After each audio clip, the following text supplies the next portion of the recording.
Some news just coming in. The Supreme Court is going to be setting up an expert committee to probe the Pegasus case.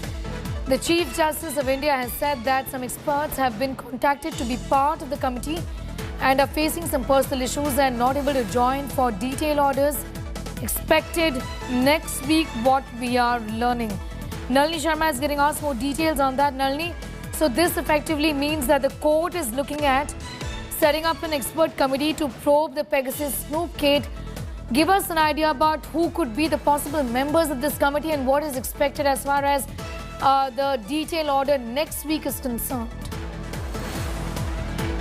Well, Sneha, this particular committee that is eventually going to probe the entire matter regarding Pegasus was a big bone of discussion between the petitioners as well as the central government before the Supreme Court.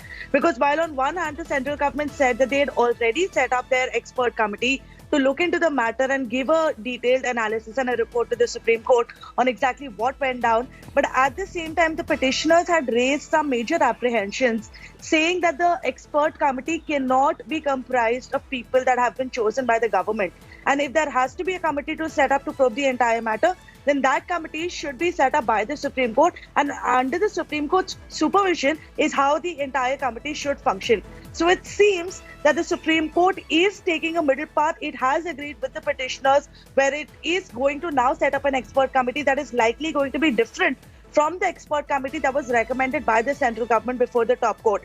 But exactly how many people it will comprise and exactly how long the time will be given for this committee to finish the probe is something that we'll have to watch out for only next week when the detailed orders come out. All right, Nalini. The CJI has said that some people...